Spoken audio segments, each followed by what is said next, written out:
this show tries to make puppets look bishi, in the fact that they have the wafty hair and it flows in their face and they take a still shot of it and you're just like, oh my god, are they trying to make puppets sexy right now? Is this You're what's like, fucking damn. happening? You're like, damn, I'd fuck that puppet. Damn! きっと約束だよいつかまた同じ笑顔で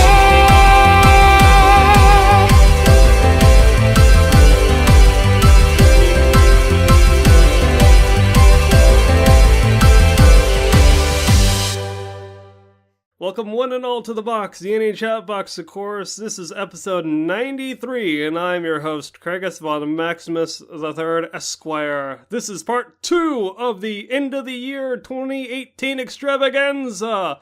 If you want to see our mini awards / Cass, John, and Dom's top 6, plus honorable mentions from the year in 2018, go back in the feed, just one episode.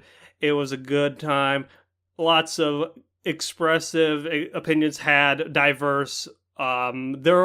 We loved anime, it turns out, guys. Despite being jerks, except for Cami, we love anime. Whoa. What, are you not a jerk now? No, I never said I love the anime. Oh, I'm sorry. You accept it begrudgingly. Yeah, basically. Okay. The person that just responded to me is the reluctant anime fan, Dom. Hi. Anime is bad for you. It'll fry your really brain is. And make you go blind. Yeah, it really does. Joke's on you, I've been blind my whole life. I mean, same. Joke's on y'all, motherfuckers. I've been blind since birth. What's It's up? a little dark, Damn, but true. Yeah. Legally. The one that also responded by saying joke's on you is the extraordinary producer, Cass. Right. And going across the country here, we have the precious cinnamon roll of the podcast, Cami. Hello there. I have nothing articulate or clever to say, but I'm here. Rad. And right across the great pond known as the Great Ocean, we have the gentleman of the podcast, Jojo. I am the furthest away, therefore I will always be called out last. Not necessarily. Okay, then, to kick us off, let's get our social links out of the way. If you want to hit us up in short form, hit us up on Twitter, twitter.com/anychatbox for our 280 characters or less. Go there for the episode updates and what have you. If you want to send us an email, you can hit us up on anychatmail@gmail.com. Again, that is anychatmail@gmail.com. Suggest an anime for us, a lifeboat, what have you there. Just, tell us how good or bad we're doing, that sort of stuff. And finally, you can listen to this great podcast, as it were, in multiple platforms across the globe. iTunes, Google Play, Stitcher, TuneIn, and SoundCloud. Also, YouTube is there. If you want to leave us a iTunes review, please do so. That would be a great Christmas present for us all to look at, and we could read your iTunes review on the air. And finally, if you find it within your heart of hearts, aka Kingdom Hearts, hit us up on Patreon. Patreon.com/anychatbox. We have two lovely patrons, Suki and Sarah CorpsyAnn. They have been plugged in the descriptions of all the episodes, but thank you for keeping the lights on and the mics piping hot, as it were, so we can keep delivering this great content to all of you guys. If you want to get in on that, check out our rad tiers. And hey, I'm on a video game podcast, all media podcast rather at this point, video games being linchpin. Save Our Progress, twitter.com/Save Our Progress, and soundcloud.com/Save Our Progress. Yeah, we over there are doing end of the year content as well. So basically, video games, anime, TV, movies, anything under the sun, we're talking about it. It's been pretty rad, so check that out as well if you have the free time. And with that being said, let us continue our end of the year extravaganza with our first category of the evening, the Earworms and Eyegasms Award, aka favorite opening and ending of 2018. Cass, why don't you start us off? Well, fine then. I guess I will. So the OP that I'm going to talk about is purely based on the OP itself, not necessarily love for the show, because I've only seen the first 3 episodes. I really like Flashback by, I think it says here, Miyavi versus Ken, and it's the opening for Kokoku. The show just, or not the show, but the song just slaps, as Cami might say. It slaps. Yes. Slaps. It's just very fun. I don't know all the lyrics, or I would just sing it for you because it's just fun. It's upbeat, the complete opposite of what the show is, which is kind of interesting, or at least from what I've seen of it so far. I'm about 70% sure the opening lulled me into a sense of, what's the word for it? A false sense of security. Not false sense of security, but when you're staying with somebody who's like keeping you captive, Stockholm syndrome. It kind of, because I don't remember shit about Kokoku, so I don't know how good the show was or why I swam it, but I know the opening was boppin'. So Boppin'. Ooh, Boppin'. I like that phrase. Boppin'. Yes. Yes. So if you have not listened to Flashback, which is the Kokoku opening, you should definitely give it a listen. My favorite ED is Reset by Taichi Mukai, and it's from Kaze ga Suyoku Fuiteiru, or Run with the Wind. That ending is so good. It's so many things at once, like, especially as I've gotten further in the show, it's become more of like a catharsis piece, which is weird. Yeah, I can get that. When I first was listening to it, I just thought it was a really nice song that put me in a chill mood. But now the more I watch the show, the more I'm just getting emotional listening to it. Not because anything emotional necessarily is happening in the show, but it just, there's something about it that's just, I don't know, it just inspires so many feelings in me. And more so as the show goes on. It's just a really good ending, and I messaged Cami when we were talking about what we were going to put for our EDs, and I'm like, are you going to do this? Because if you're not going to do this, I'm going to do this. Yeah. And she was like, well, I wasn't sure if I was going to, so go ahead. And I was like, got it! Yeah, someone had to. We were both like, I'm fighting between this, but we knew someone had to put it down. Thank you so much, Cassie. It's too good. It's really good, and I really hope that even if you don't watch Run with the Wind because maybe sports anime isn't your thing, or you just don't have time for another show or whatever, like, I still would encourage you to please watch the show. But if you just want a little snippet of what's really great about the show, go and watch the ED, because it at least showcases its animation quality, even though simplistic with mostly just people running. But the song is just so Also in the opening, I forgot to mention that it's a very boppin', like, upbeat song, but it's got a very psychedelic kind of atmosphere to it. So they are two, like, completely separate kind of, I guess, feelings. One is more like, yeah, I'm gonna go dance, and one is like, I'm gonna sit down and reflect about my life. Gotcha. John, you're up, I think. You are correct. Yep. Woot. So I promise this is going to be my last time talking about this series amongst these awards, but the OP I have decided to go with for my for this award for this year is Divers High by Sky High, which is the first opening, to Gundam Build Divers. Because just, again, from the moment I heard that guitar riff at the start, I was like, yeah! But yeah, I just really love the intro and the visuals to it as well. Just add to what I like about the first Gundam Build Divers opening, Divers High.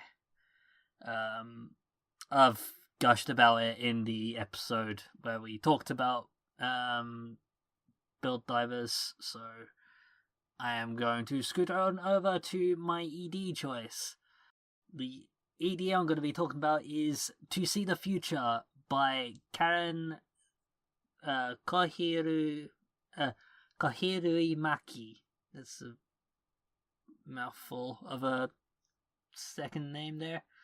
From the Sword Art Online alternative Gun Gal Online TV series. Oh, I've heard that. That's such a sweet song. Mm. It's like very bouncy and bubbly, if I remember correctly. It's kind of like electropop. Yeah. Yeah, I liked. good choice. I actually liked both the opening and endings to alternative Gun Gal Online. But something about the ED just stuck with me, and I just found myself humming it every so often afterwards, and it was stuck in my head like an earworm. So I was like, you know what? Yeah, that deserves to be on my list. All right, Dom, what you got? So for my OP, I have his story or his/story, but I'm just gonna say his story because that sounds less stupid. Oh. By Hiroyuki Sawano featuring Takanori Nishikawa or TM Revolution. So the first OP for the first season, that's also from Thunderbolt Fantasy 2. The OP for the first season of Thunderbolt Fantasy was a pretty good song by TM Revolution, and then they were like, well shit guys, how do we one up that for season 2? And then they were just like, and then Hiroyuki Sawano was just like, guys, how about I just remix the main theme from the first season and TM Revolution can sing over it? And everybody was just like, holy shit, fucking genius. It works. And it works so well. And every time I'm on the train watching this show and I listen to this song, I'm just like so into it and I'm so happy and it's so good and I love it. Yep. But yeah, I'm a big fan of both Sawano and TM Revolution. I've actually seen TM Revolution live. Oh, that's rad. Which was so much fun. I'm jelly. Yeah. So I'm jelly. that's just a match made in heaven for me. My ED is Believe It by Love Me Tear, which is the first ED for Aikatsu Friends. And this song is such a fucking earworm. I was listening to it like constantly for months when this show first started airing because it's just so catchy. I think even Cassie can confirm that as well. Yeah. Kokyu. Onaji. Rizu. Yeah, it's so good. It's so good. From what I've listened of the second ED, it's nowhere near as good, which is unfortunate, but that ED is just it's Is it bopping? It's bopping. It's bopping and it slaps. I'm just gonna put it on my list like it live like dream collabs that would be fun to sing with Cami. Mm-hmm. I don't know. You two just did a great collab. I want a couple collab covers, please. I mean, hey, if you'd be willing to record yourself singing there, cutie. I don't know if I'm that good at singing, so I think you are. I'm a decline, and we can move this over to Gregory. Get the spotlight off me. Yeah. Yo, so the opening that I chose and shout out to Zach because I originally put his /story or his story as my opening because let's face it, it slaps and it's bopping as fuck. But Zach is like, Craig, I know you all motherfuckers don't give a shit to talk about the show, but you and I do nothing but listen to this opening, Hope, by Name Umuro, aka one of the One Piece openings. Oh god, I don't know what number it is at this rate. I think it's Number like opening 10,000. yeah, like it's easily in the 20s at this rate.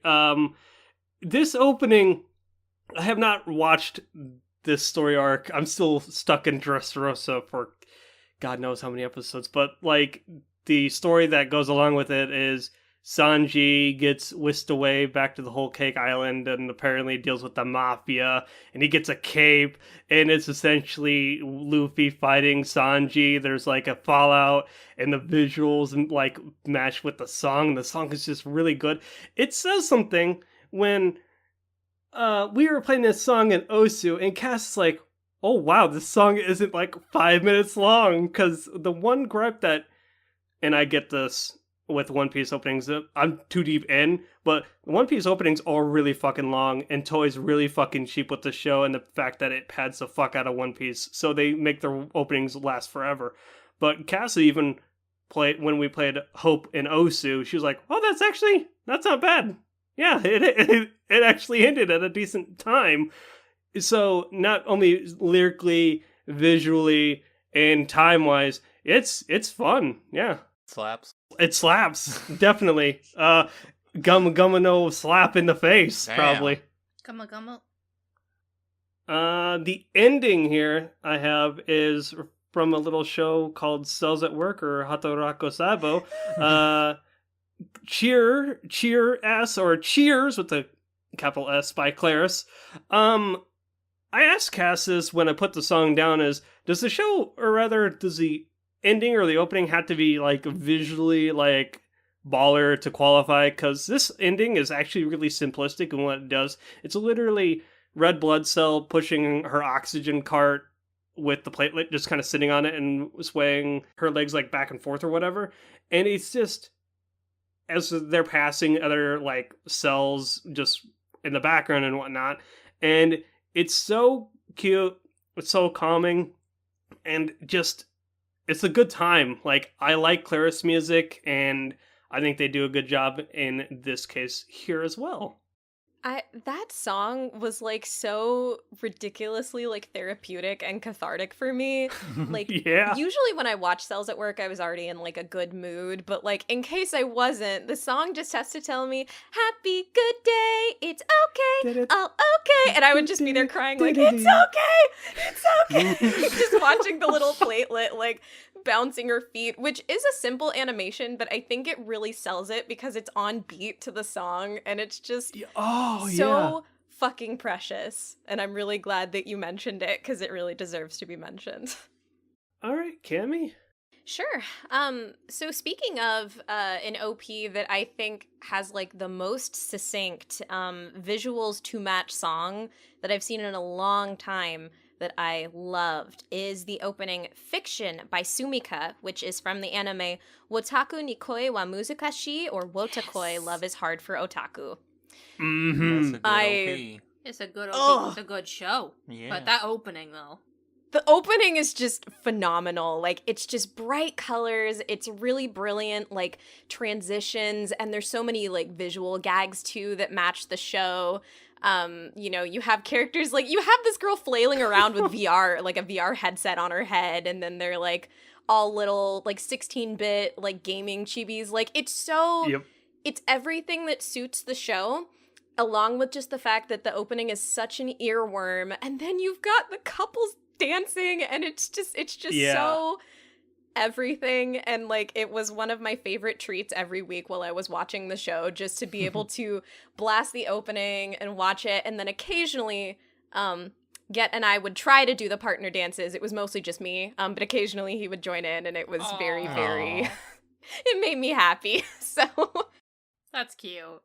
Aw. Undoubtedly, that's my favorite opening. Also, if you look up This Is America and Wotakoi, there's a mashup with the music video for This Is America by Childish Gambino, and it syncs really well with the Wotakoi opening. It's hilarious. Please go look it up later. Yeah. I think when you guys talked about the show before I actually watched it, I was taken aback by the opening and how clean and how much visually it pops. And when the chorus hits, where they do the couple dances, or rather they do the poses, the animation's so fluid. Yeah. I'm just like, oh, and it's kind of expressive and kind of evocative of what the personalities of the characters are and what they're doing. Mm-hmm. So yeah, it's really good. It signs you up for the show too, because it's also just kind of like a heartfelt, fun little ride. If I had another honorable mention, I would have talked about it. That's all I'm saying. It's a good show, too. So you got both. They fit each other really well. Yeah. I'm happy you mentioned this one. Somehow I forgot about it. How the fuck did I forget about this OP? It's so good.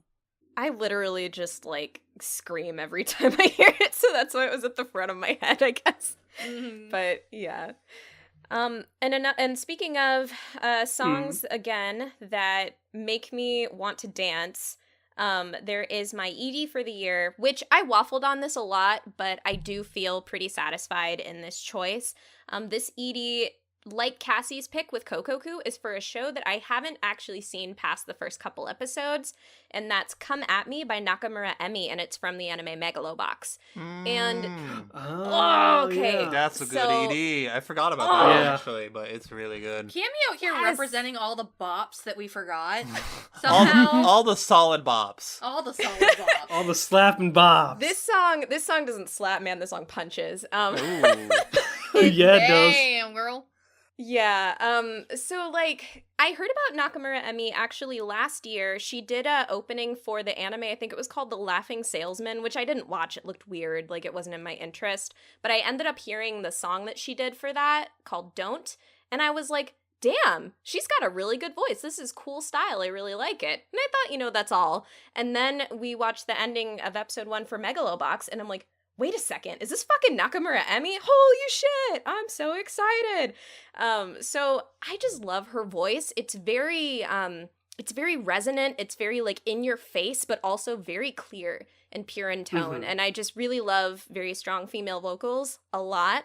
Also, I can't remember if it's in the TV size, but in the full version, she also raps. She just, like, literally comes in and is like, I'm gonna fucking spit all these lyrics at you, and I'm gonna That's sing, and it's awesome. gonna be so good. Kakate koyo, come at me, like, it's it's just great. I listen to Yeah. it a lot, and it always makes me want to just put my hands into fists and then punch dance. It's great.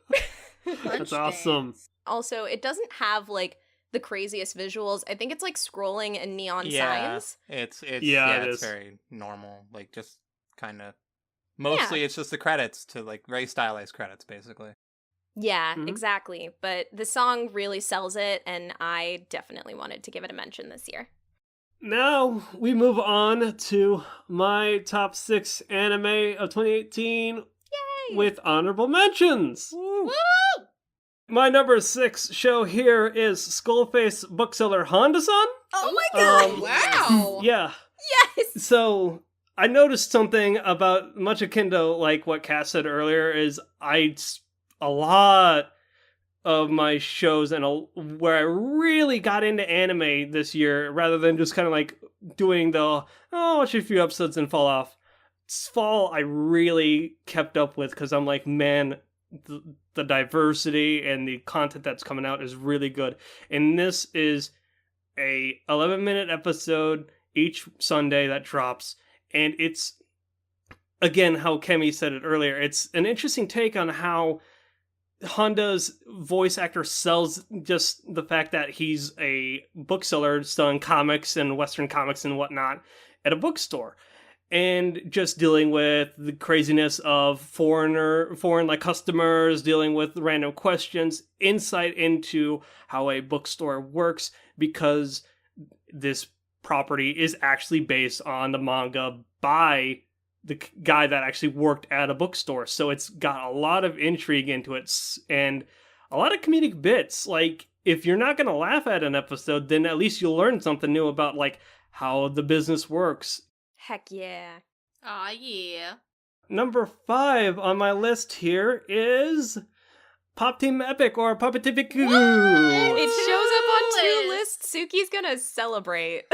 Yeah. Celebrate good times. Come on.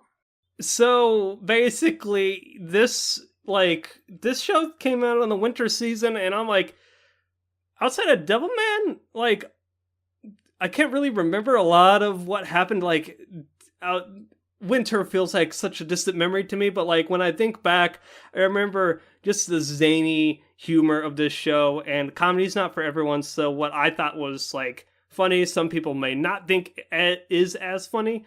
And that's kind of evident with the skits in the show. Everything is, again, a 11-minute episode mixed with or rather dubbed with a female cast and a male cast for, Popko and Peep Me. So if you didn't think one skit worked, then you could probably watch another skit. Again, a lot of these things have been clipped out and pushed to YouTube, so like the more I thought of it, the more I watched it, the more I was entertained by it, because as we said in the review, Pop Team Epic does not give a fuck what you think about it. At the end of the day, it's just gonna do its own damn thing, and damn you, Lightning, and you are the center of my universe. It's really entertaining. Dub and sub, I recommend both. Number 4. Zombieland Saga. Oh my god. Ooh, look at Damn. it. Look at it go. Look at that Zombieland Saga go. This is a show that basically I started watching and thought, like, man, Mamoru Miyano's got it going on. He does the yelly bit. He's a good source of comedy. But how long can this comedy in this show last? How long will Mamoru Miyano yelling keep me engaged? How long will the silly antics of the legendary Tai Yamada keep me enthralled, while Sakura being the straight man to this insanity of what this is, idol show at the end of the day? So it appeals to me in that sense because it's a bunch of girls forming an idol unit trying to save the Saga Prefecture. And I was pleasantly surprised to find that by, I'd say, the midpoint in the show, they started actually fleshing out the characters with care. There is actual, like payoff to actually seeing the backstories of these girls and how they actually become friends and they actually get better as time goes on.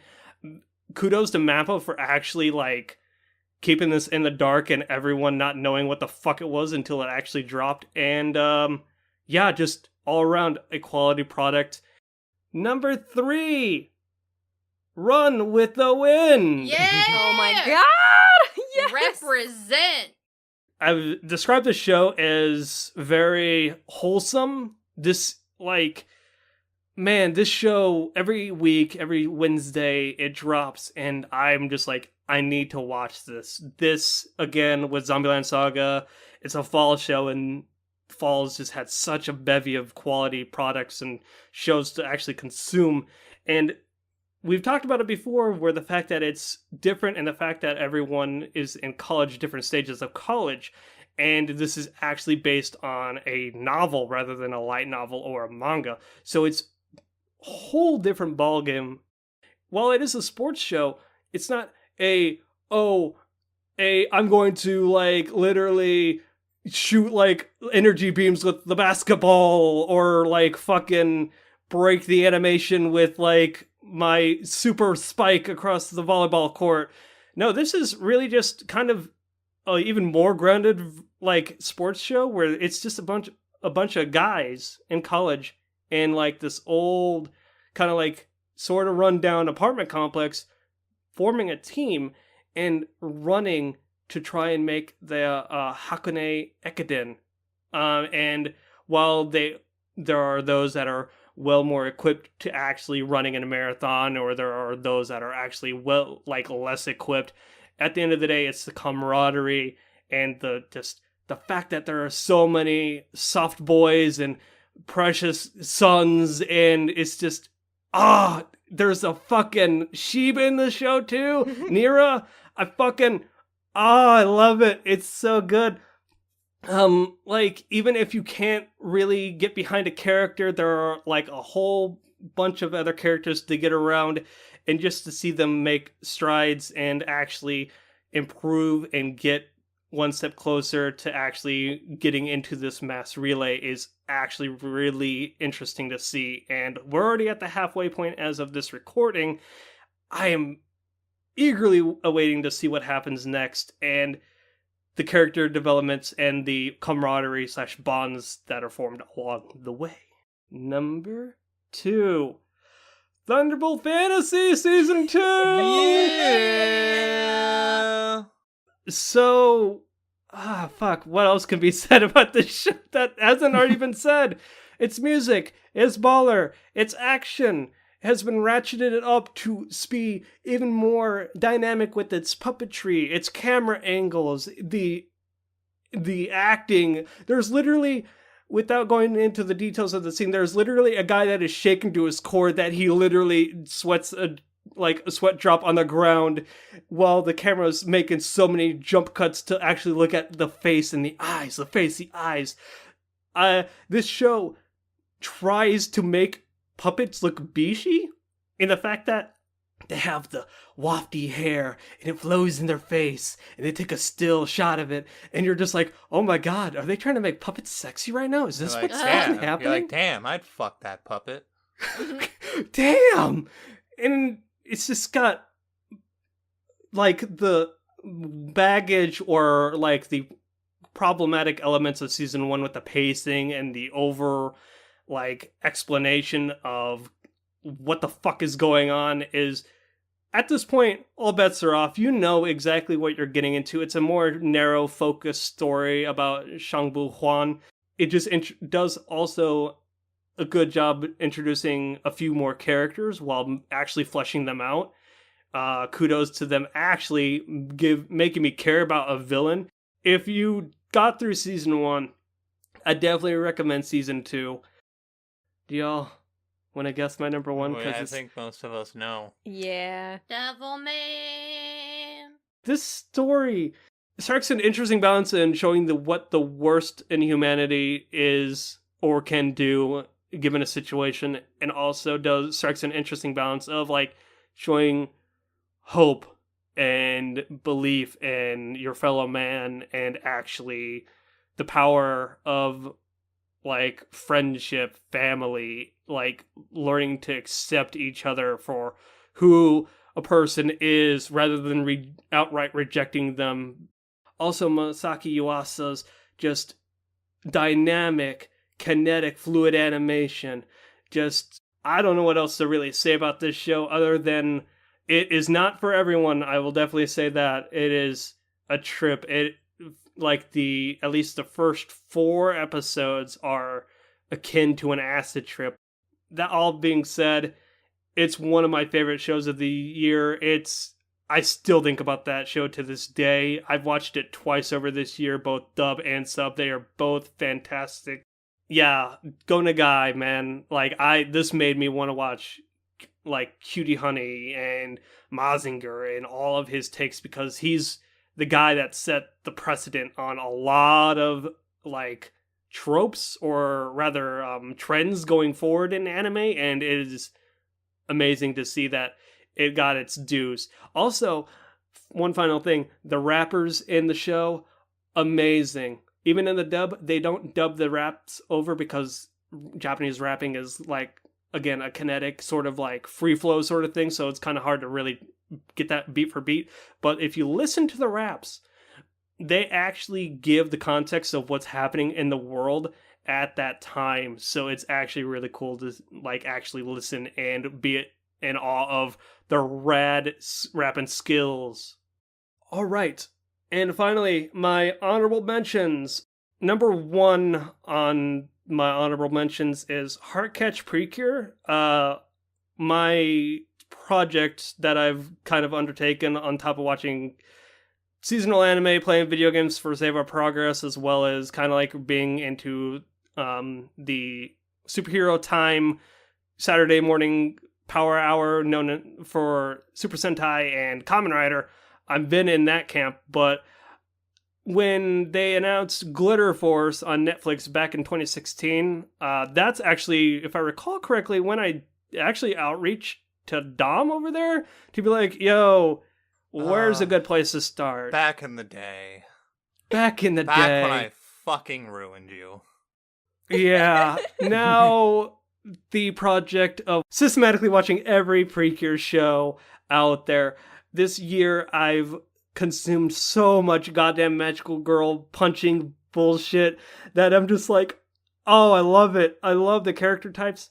The show I want to talk about, or rather 2 shows I want to talk about here for the Precure minute, is Heartcatch Precure. From what I understand, that this show is very beloved, and it is the show that quote-unquote saved Precure. it says something when I was watching this, and Zach was in the background when I was watching this, and he's like, "Oh, look, it's the same character designs as Cash and Sins," and I'm like, "Oh my god, I did not know that you would be able to recognize that." And he also is a big name for the My Hero Academia anime. There you go. Oh. So yeah, Heartcatch Precure is my first talk or pick right here. Basically, it deals with a lot of theming with flowers. Obviously, that's a big theme in that one, as well as like basically whenever the villains of the week try to like create the monsters, it ties into the character that the girls meet in that episode, and they actually like kind of interact with the character in question and how it relates to the monster, because the monster kind of draws out their hidden desires or like their regrets or what they're repressing, and the monsters actually talk and they actually have like a personality rather than just saying the one word phrase like over and over again. So it actually gives them like gravitas. Also, good villains this season, good villains that I could get behind in terms of comedy. So there's that. Second Precure show in this Precure Minute, I want to talk about Dom's favorite Precure show, Go Princess Precure. Yeah, boy! Yeah, boy! This is a show that I kind of like started and stopped and then started again, and I just fucking ate all of it, like from episode 12 all the way to the end within like, I'd say, literally like a month or two. Heartcatch was like literally 3 weeks. This was like a month and a half. This show has like the theme of princesses as well as obtaining your dreams, and it shows a lot of like girls in junior high / high school or something like that, where they're trying to like move on to the next stage of their life, winning, where they're trying to get jobs or obtain their goals with their aspirations. And it just, the animation's really clean. The girls are really cute and they have a great chemistry with each other, and it's just genuinely heartwarming. Also, kudos for the fact that it actually has a female-led villain, and I'm like, I really like this villain. It creates an interesting dynamic, and this lady is calm, cool, collected, and it's pretty badass to see, as well as like the general villains that they have each week. Again, they do a theme where they have the villains of the week actually tied to the characters that they meet that episode. So it's really fucking rad. Yeah, since you brought up my favorite anime of all time, I'm just gonna, I'm just gonna take this moment to gush a little bit. I guess just the one of the main things that I personally, and I even wrote like a little blog post or whatever about this show, and I was super into like translating things. Anyways, I was way too into this show and I bought way too much merchandise. But one of my favorite things about the show is like dreams, and like, follow your dreams is like this big thing Precure has always been doing for basically ever. But I think one of the big things that I like about Go Princess is that it takes that, but it also doesn't just say, oh, you can do, like just follow your dreams. It kind of presents this in a way like, if a character is like, oh, I don't know if the dream that I've been following all this time is right for me, or what if you have a really unrealistic dream, like, stuff like that. It kind of takes that theme that Precure's always been running with for years and years now, and like turns it on its head. Yeah, it puts a realistic look at it at times, and the characters all deal with this in some way, and it's great. And I love this show, and it's my favorite. It's really fucking rad, man. Like, I just the Precure as a whole, like it like the tiers of quality for me are like, man, the girls are a given, but if the themes are really fucking good and the villains are also really I can get behind, it's a really good show for me. And that's been my project ever since, trying to watch all 15 shows to gear up for Star Twinkle Precure coming at the end of January. Moving right along from my fucking Gush Fest 2018, let's gear up for the Salt Mines, ladies and gentlemen. The biggest ripoff award, aka the biggest waste of fucking time from 2018. Cass, start us off with your Salt. Craig just got really aggressive, and I don't know how I feel about it. Holy shit. I am going to talk about Satsuriku no Tenshi, or Angels of Death. I'm going to keep it pretty short and sweet and to the point, because there's not a whole lot to say about this show, because not a whole lot happens in the show, and I feel really bad because at some point we're going to review this, and it's just this pit in my stomach where I'm like, I actually made the choice to make people sit through this. Yep. And I'm sorry. Yep. But I had to sit through it too, so sorry, not sorry, I guess. But I made an active choice, so I'm a little sorry. I don't know. Anyway, the point of the matter is Angels of Death is one of those shows that had a lot of potential in both its character designs and also in its kind of its aesthetic. The ending of the show was kind of nice. That is literally the only good things I have to say about it. The production schedule for the actual show was also super wonky. They released 12 episodes, cut it off, and then released the ending as this weird set of OVAs, which I think they also did for Persona 5, which Cami, I'm sure, will have a lot to talk about at some point. But I think that it got the exact same treatment where it didn't really have an ending, and that didn't help. And then when you actually got to the ending, it was very unsatisfying. The show's animation was okay, but it's just, when you sit through 6 hours or more of something, you just want anything, and the show didn't give me anything. It was just edgy for the point of being edgy. The story was very abridged from what I've researched in the game, but also, I guess, hit enough of the story beats that now I'm just kind of like, I know the twist, so what's the point in finishing the game? I don't know. It's just frustrating, because I really wanted to like this show.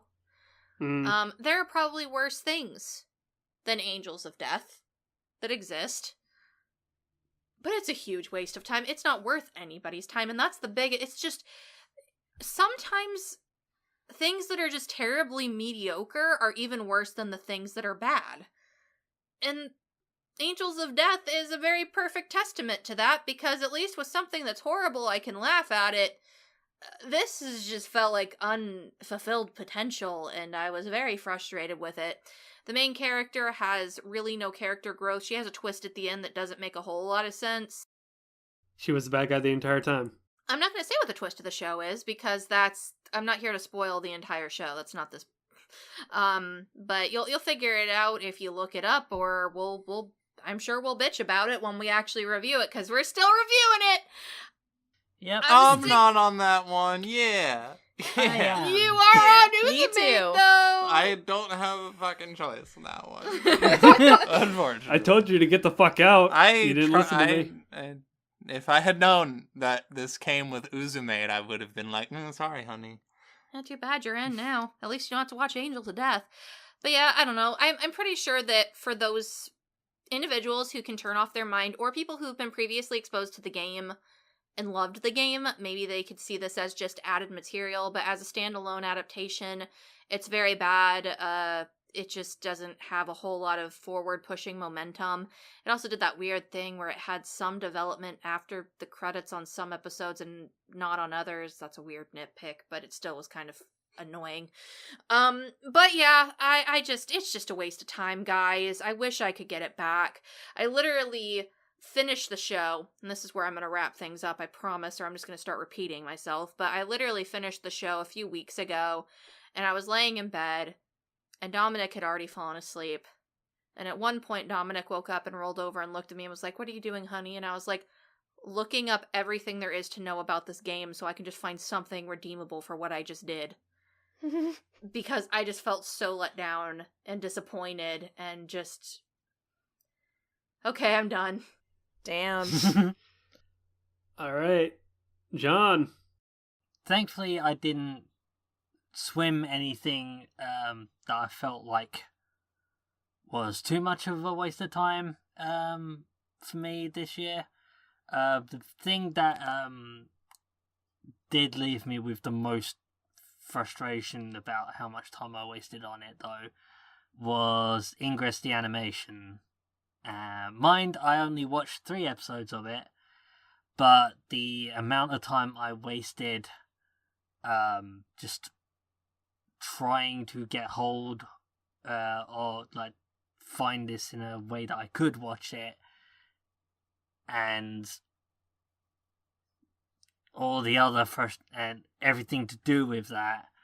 I spent more time doing that than actually watching the 3 episodes. Mm-hmm. And then I ended those 3 episodes, like, I was hoping that all of that time was going to be worth it. And by the time I finished those 3 episodes, it was not worth it. And that was just... Well, now that you've finished it, are triangles your favorite shape? Triangles are my favorite shape. Because if they're not, then the show failed. I'm actually intrigued. Are triangles your favorite shape? I actually do like triangles.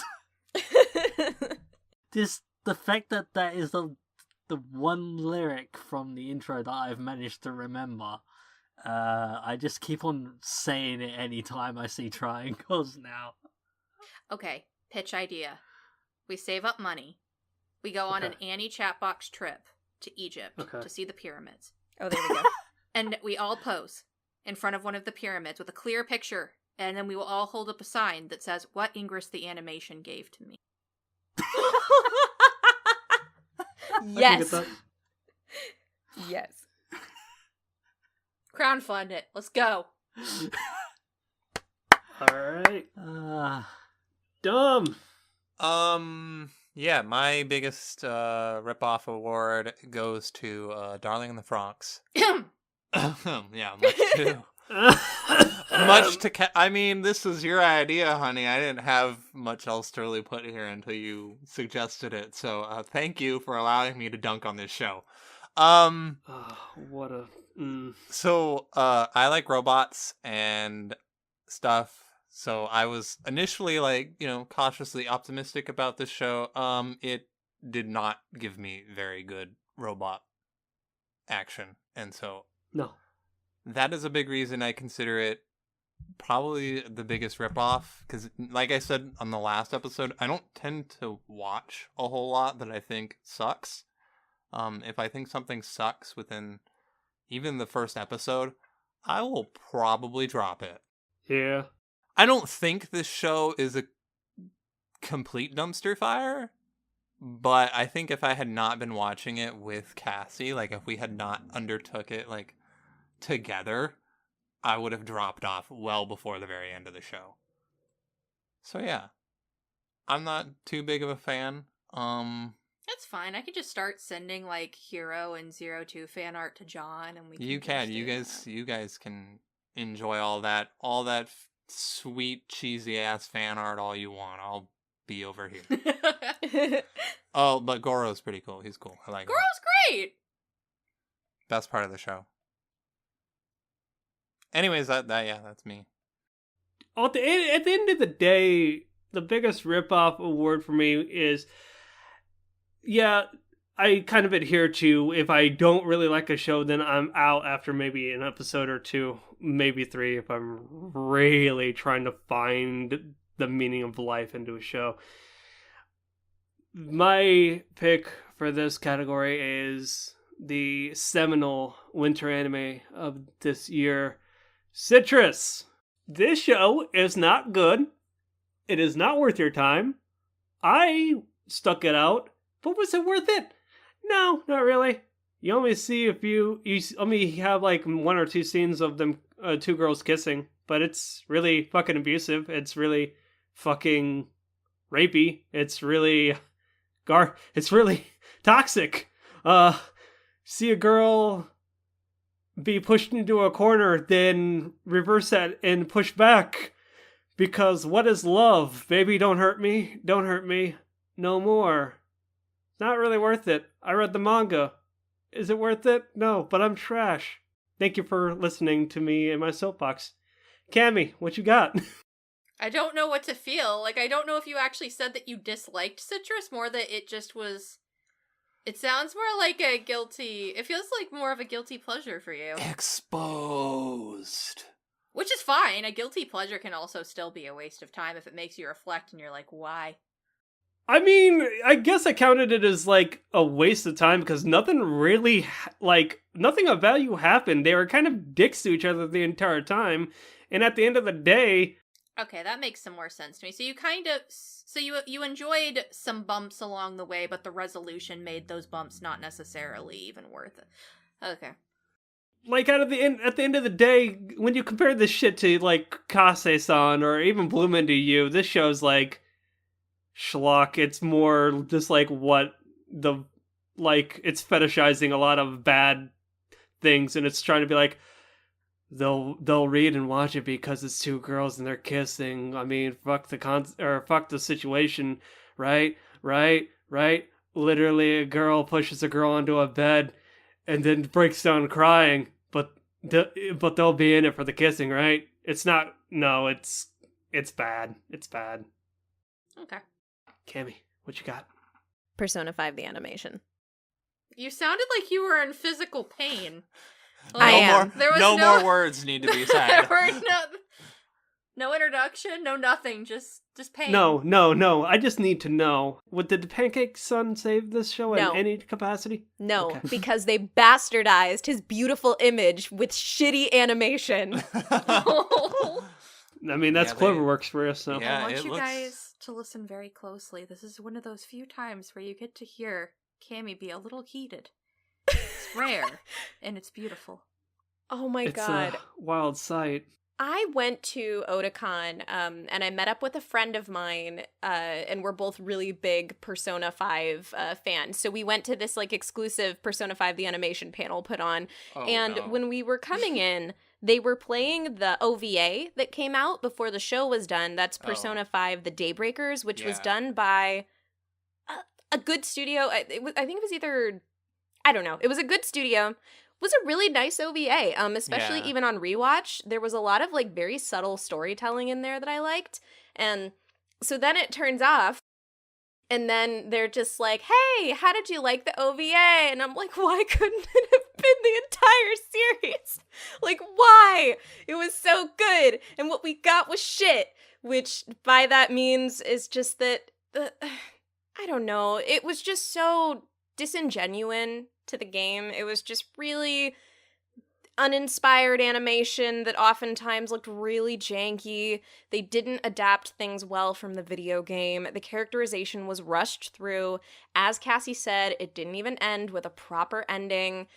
It's just bad. And I'm gonna be honest, I watched maybe like 6 episodes straight, and then I literally would just like occasionally watch clips to see if it could do something decent. But most of the time, it really didn't.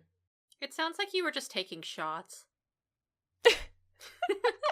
Wait, you said it sounded like I was taking shots? Yeah, like taking shots, like a vodka or rum, or like, hit me, bartender, let me something good, and then you're just left with sadness. It's poison for my body, but Pretty much. Yes. I need it anyway, just to see my son.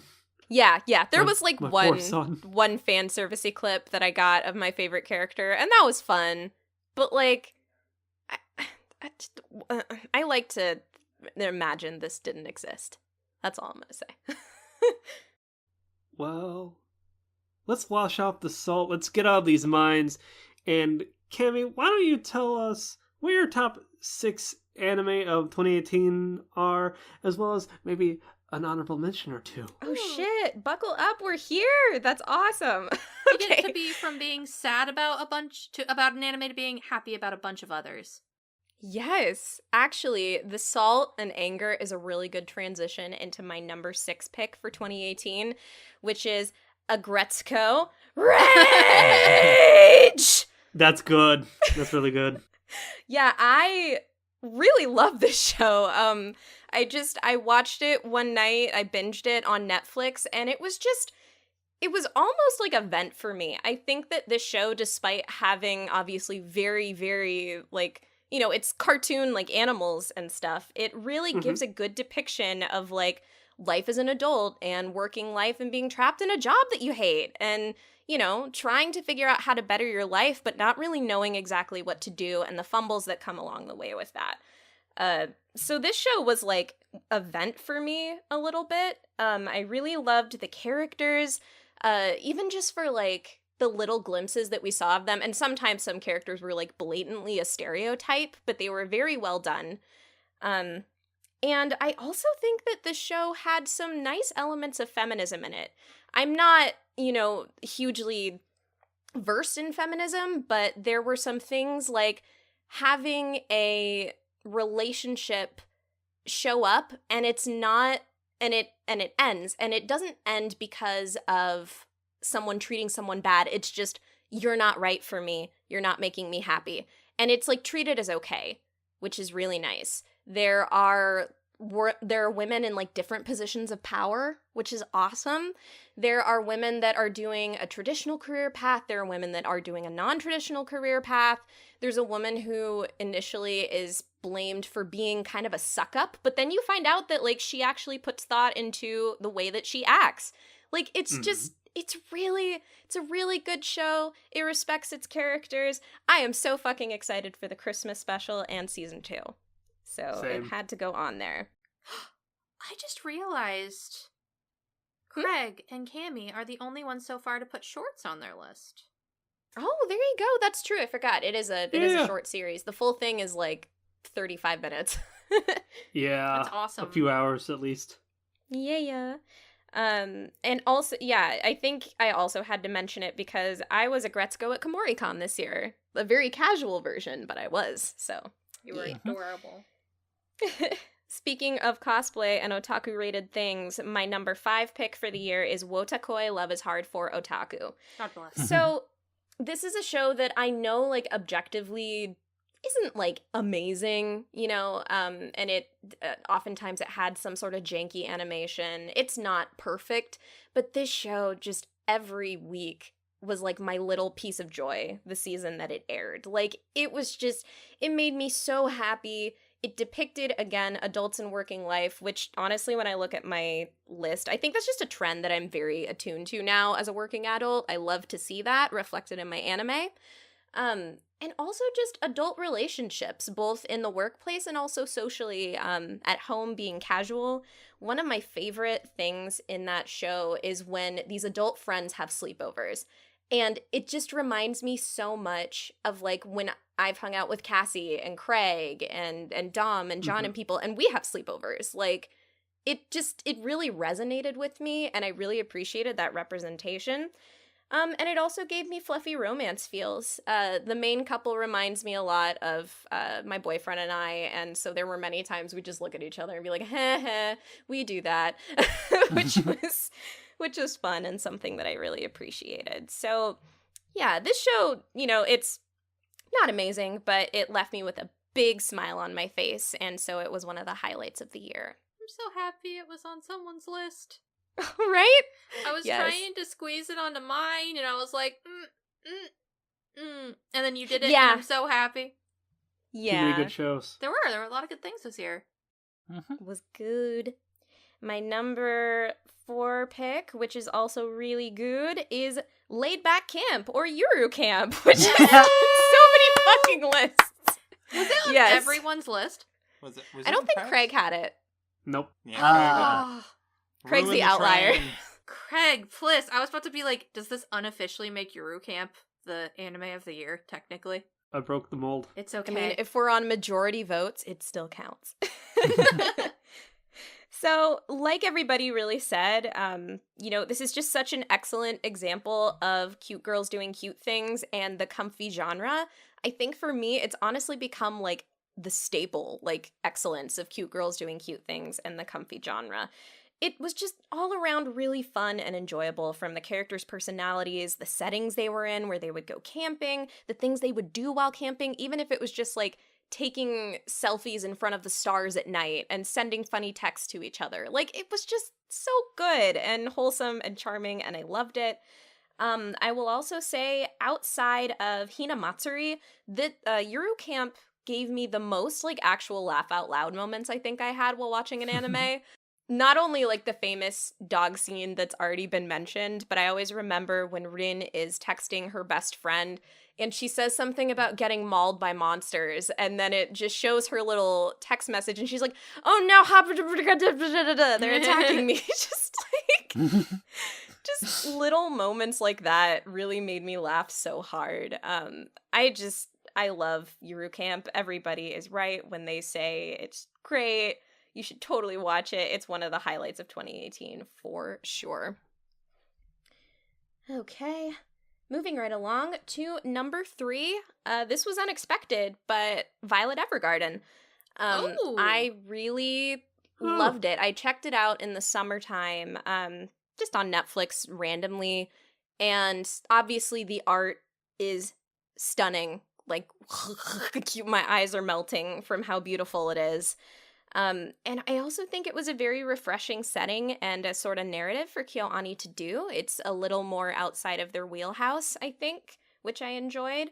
Mhm. And the show, I do think it takes a couple episodes, like, until I was really hooked. But then I think I really started to appreciate the show's ability to do very subtle build-up and just give you that raw emotional pathos that, like, I really needed. You know, basically when they wanted to nail in that it was time to cry, I cried. The award for the show that made me shed the most tears this year goes to fucking Violet Evergarden. It's not fair, but it was a beautiful show and one that I just didn't really expect anything out of, and I think that's also what led me to appreciate it as much as I did. I just soaked in what it had to offer, and yeah, I really liked it a lot, so I wanted to give it a shout out.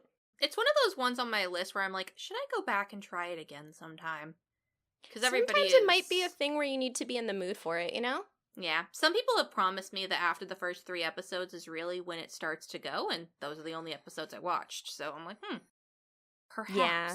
Perhaps. If anything, like, even if you don't want to watch it, I think you could really enjoy episode 10. I think you'd like that one a lot as a standalone piece. Good point. So. Noted. Yeah. Okay, going right along into number 2, and making this another show that comes up on so many lists is March Comes In Like a Lion Season 2! Yeah. Yeah!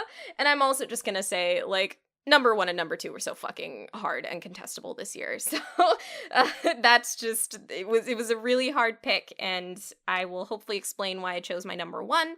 But March Comes In Like a Lion Season 2 is, I wrote in all caps in my notes, high quality and loving production.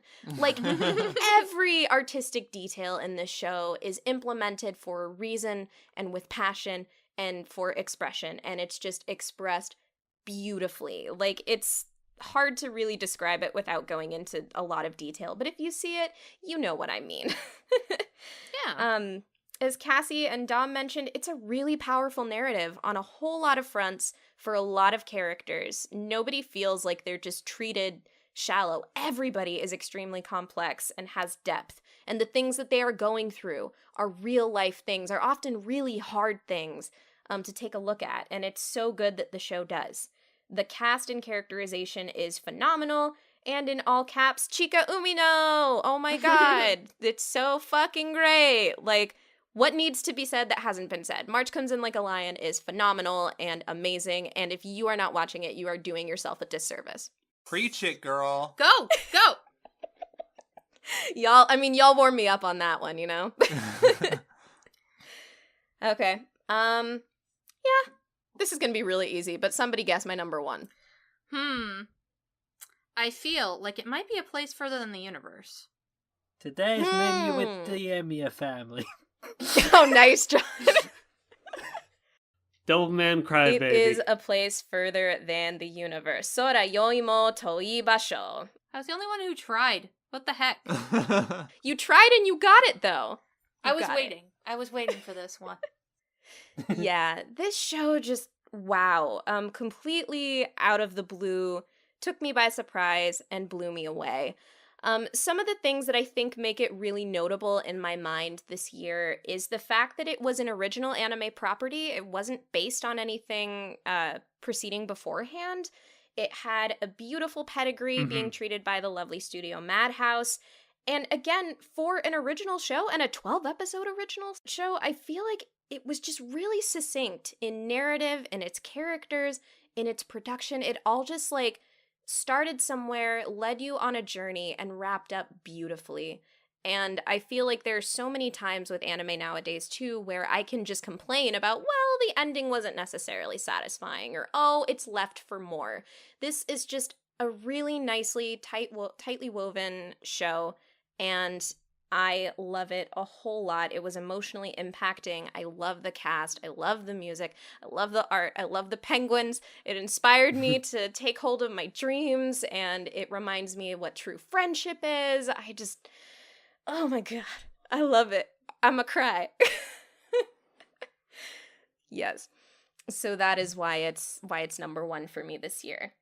Also, fun fact, New York Times has it ranked in their top TV shows in general of the year 2018, under international series, of course, but yeah, the freaking New York Times recommends it, so. That's amazing. I read that and I was like, oh my Nice. god. Anime has come a Yeah. long way. It really has, Yeah. but that show. That show's a good show. The show's so good. So yeah. Time for honorable mentions.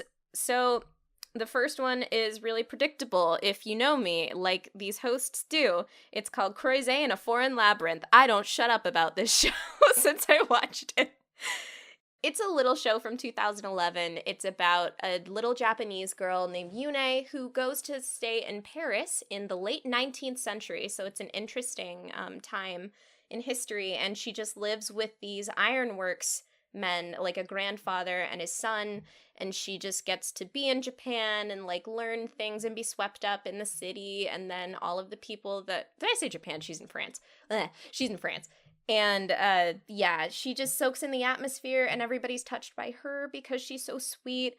It's a really nice little quiet look at traveling and even just like cultural differences that you can have between people, but bonds that you still make.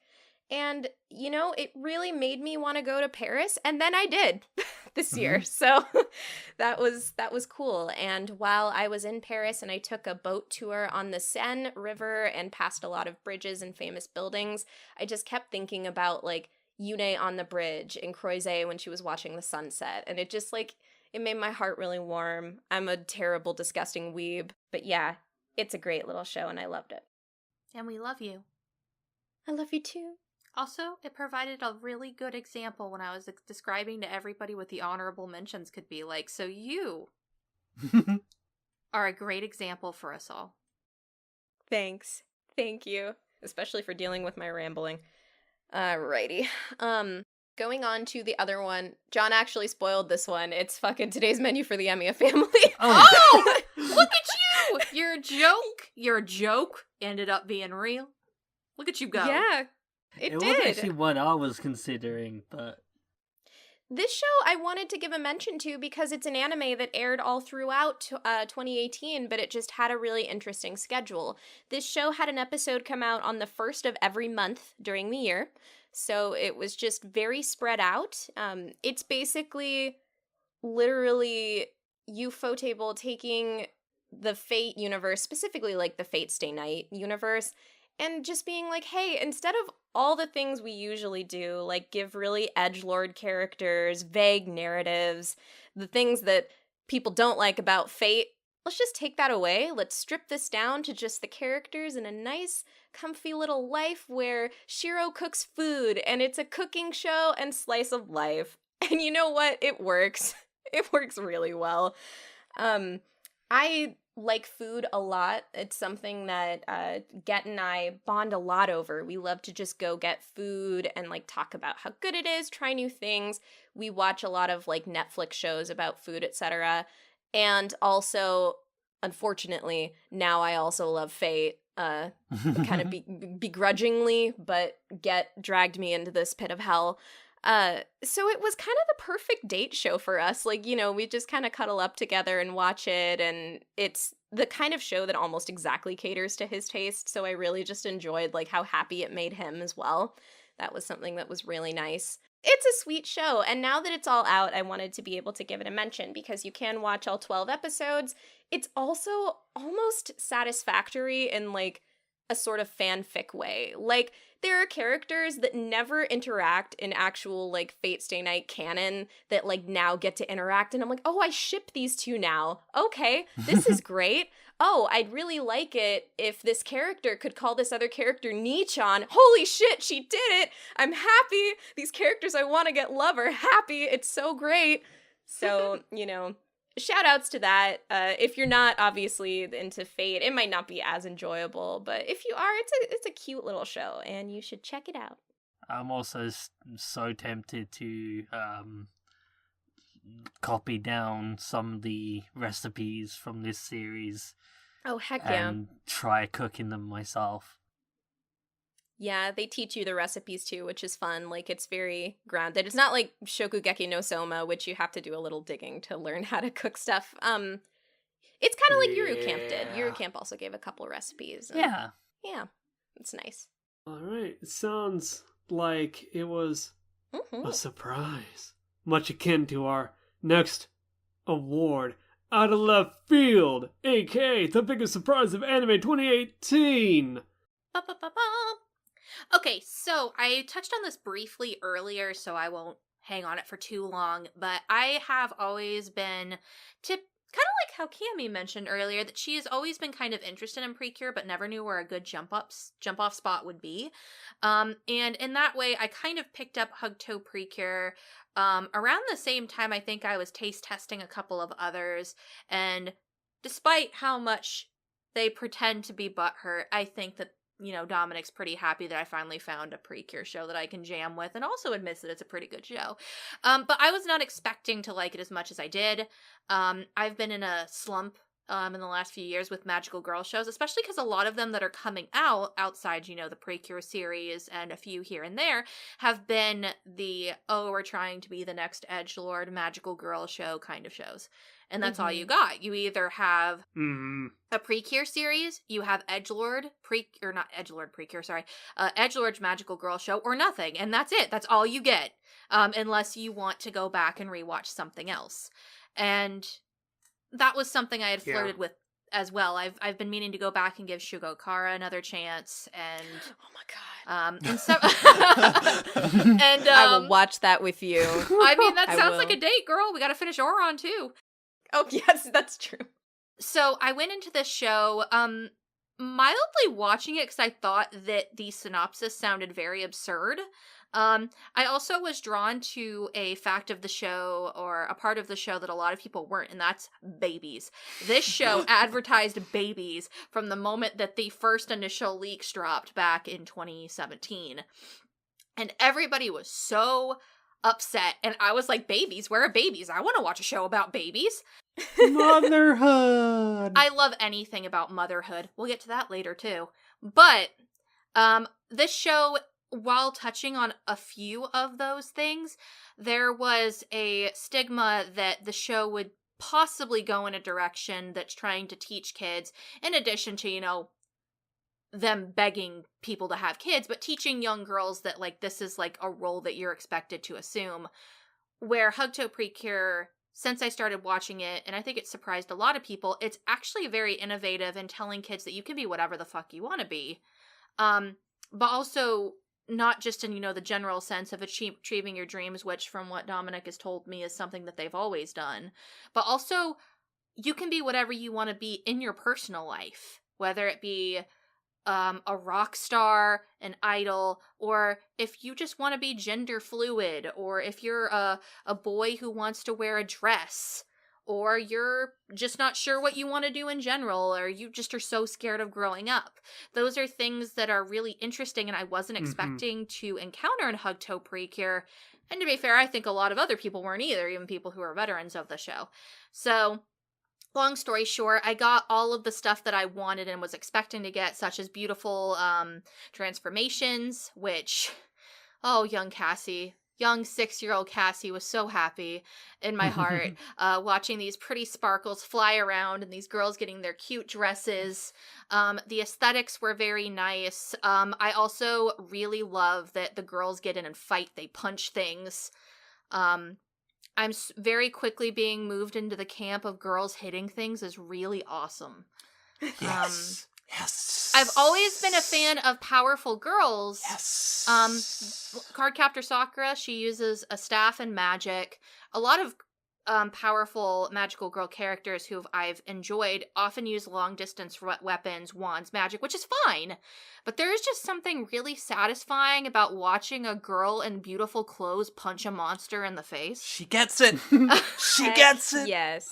Yeah. It's just Yeah. It's just very empowering. Not just to me, but young girls, and I think that's important. So I was not expecting to like Hugto Precure as much as I was, and I definitely wasn't expecting for it to hop up the list of magical girl series I've already watched.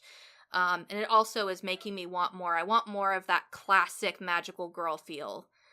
So it definitely has inspired me to be more open to Precure and probably going back and trying stuff like I said before, like Shugakara, or rewatching Sailor Moon with a different lens and stuff like that. So go Hugto Precure. Yay. Rad. John, what you got for us? Yeah, so similar situation to Cassie, I mentioned it already. Zombieland Saga. I keep saying this. I signed up for this thinking, like, they didn't show any material about it, which I was like, yeah, sure, okay. You want to keep it a huge surprise, sure.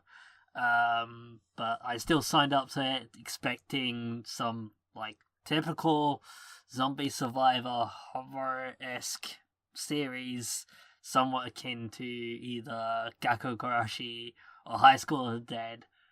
And it turned out to be neither of those things.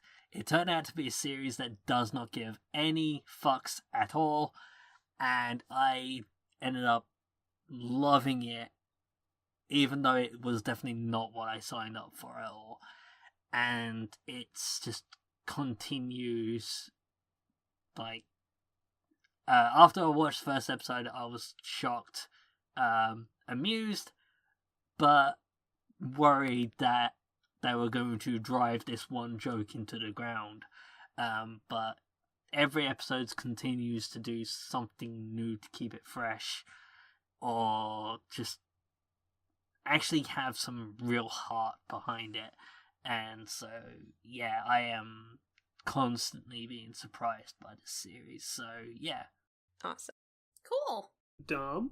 So my biggest surprise of 2018 is Asobi Asobase, which I remember when this was first like on the list, we were going through, me and Cassie picking out shows, and this was up there, and I remember just thinking, oh, you know, it's another cute girls doing cute things kind of show, which is exactly what it wants you to think, and exactly what it tries to fool you into thinking it is, especially with all the promotional material and its opening, which is really good. It's really good opening, but it doesn't represent the show well, like, at all, because this show is an absurd comedy with some of the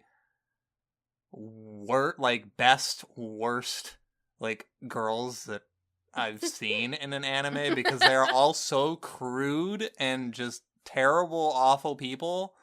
But I had a lot of fun watching this show. I don't think it's it's not the funniest thing I've seen, and a lot of the skits can be pretty hit or miss, especially towards the end of the show. I think, like, it started out really strong, and then it kind of loses steam towards the end. But it was a show that kind of came out of nowhere, and I was always really excited to watch it every week, just because it did make me laugh quite a bit. Especially the ED. The ED never got old. The ED is just so ridiculous and so actually representative of what the show is like, and it always made me laugh. But yeah, so I like the show a lot. Yeah, it's good and totally surprised me. Yeah, Maeda is a great character. I've just actually started watching the show, like, literally this week as a recording. And I'm on, like, episode 8. Maeda's a great character. The show is, like, really interesting because it does 4 skits and it's very absurdist humor. Lot of weird face. Lot of weird face in this one. Yeah. I think what the best part of this wasn't even the show. It was just waking up on the weekend and Dominic would be like, new Asabi Asabasa, we gotta watch. It was like Christmas morning every weekend. And I remember we got to the last episode and I looked at them and said, it's the last episode of Asabi Asabase. And they were like, I'm sad. Aww. So I think if it clicks with you, it can be a pretty, it's definitely unique. Oh yeah. It's up there with like Pop Team Epic and definitely having its own like aesthetic and crazy humor that you don't really get anywhere else. Yep. It's very, Asabi Asabase is definitely its own show, which the only other comedies I've watched that I felt that way were Pop Team Epic and what was it? Nichi Bros. Yeah. Yeah, definitely.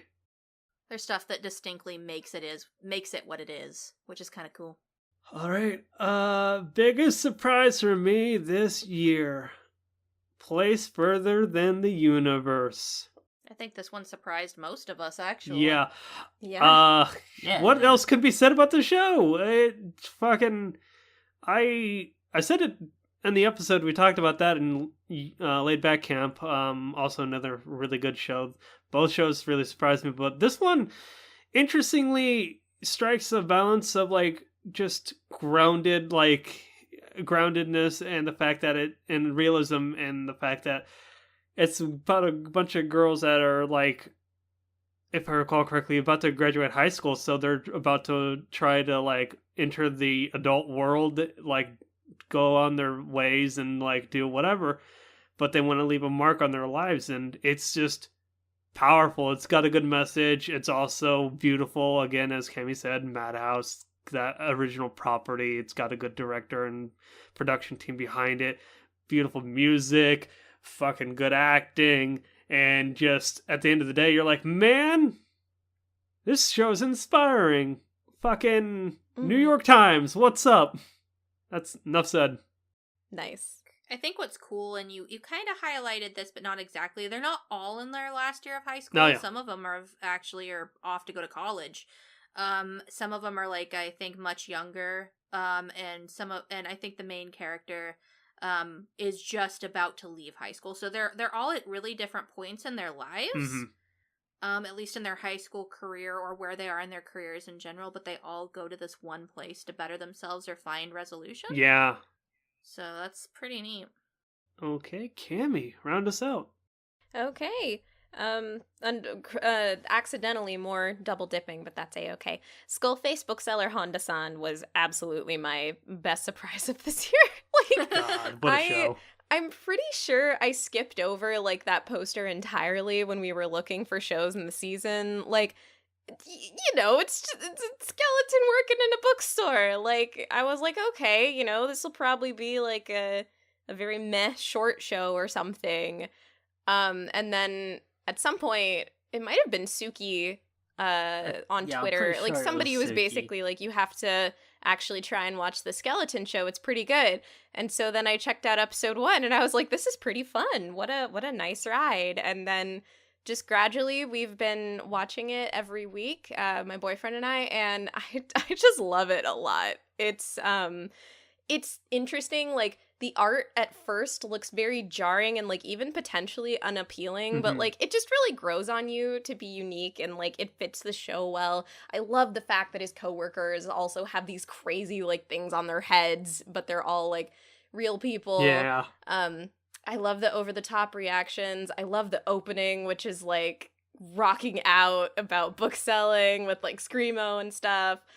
It's just a show that like I'm just like, I never would have thought you could put like a skeleton and bookstore selling and like weird art designs and metal and anxiety and like down to earth life of a retail worker. Like, it just all blends so well and it's so charming and it makes me really happy. And so I'm just like, damn, this had completely missed my mark, but I'm really glad to have found it. So thank you, Skullface bookseller Honda-san. Awesome. Special yaoi book. Special yaoi book. moving right along to our next mini award here. Easy on the Eyes, aka Best Artwork of 2018. Cass, start us off. All right.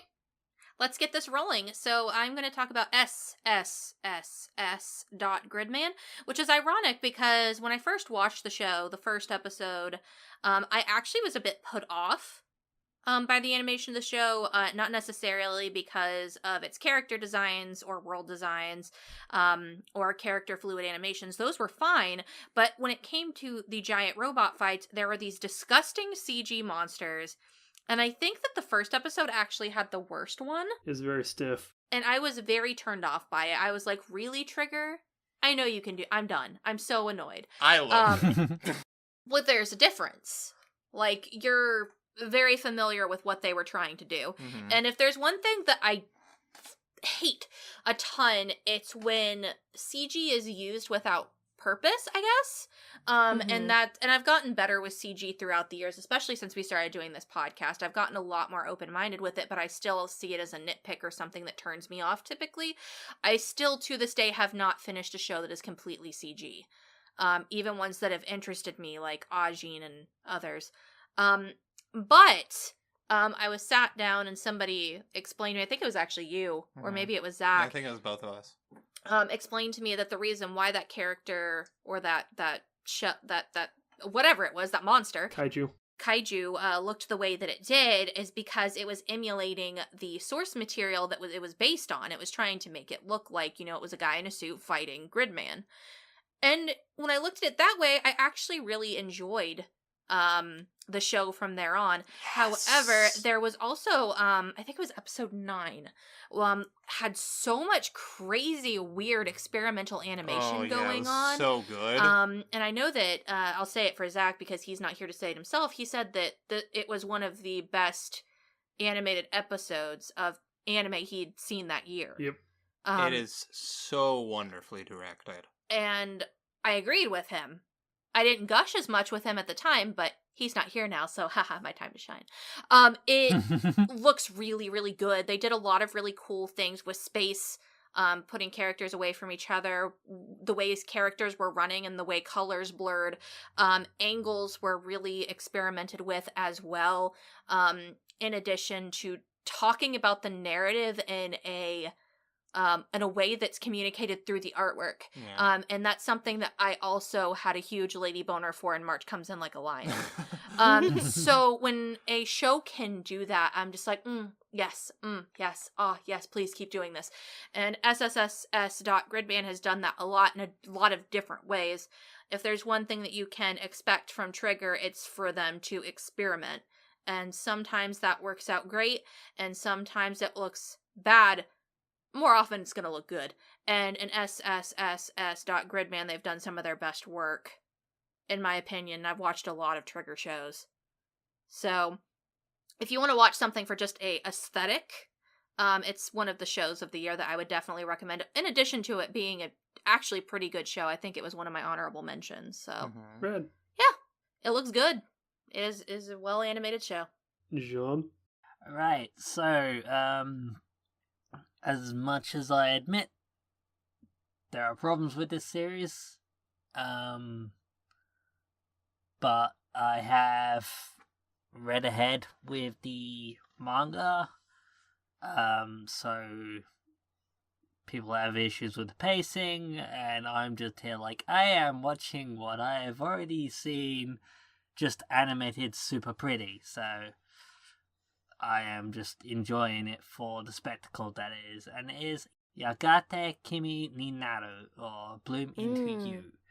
So, has already been mentioned during this special. Can't remember if it was this episode or previous episode.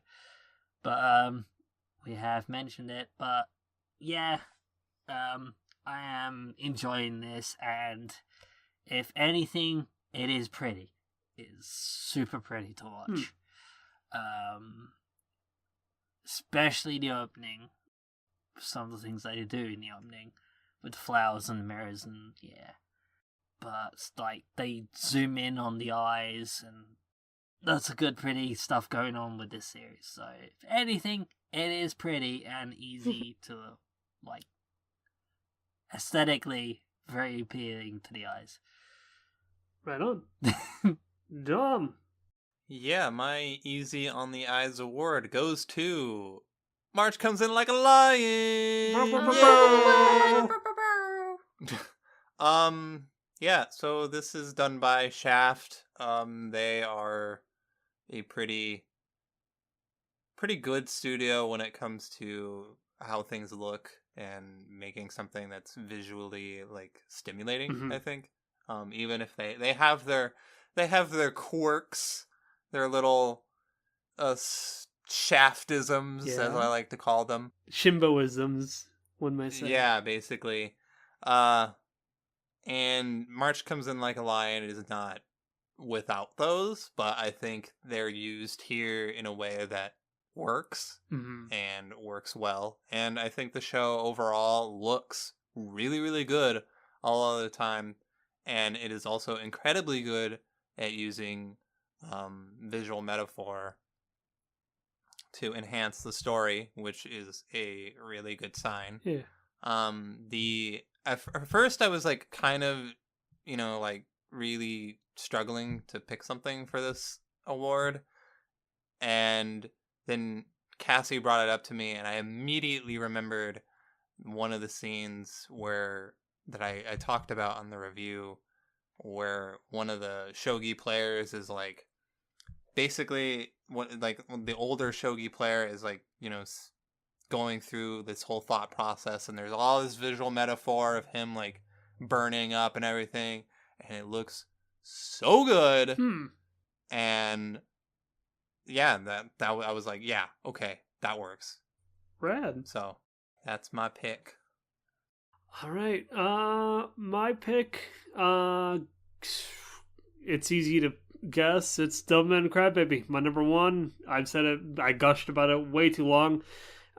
Basically, very kinetic, very fluid, has distinct art style, all of its own, and it's very animated, very expressive in every sense of the word. Music, screen composition, just the way everything moves. It's a tour de force, to say the least, and of its own right. So, nice. Cami?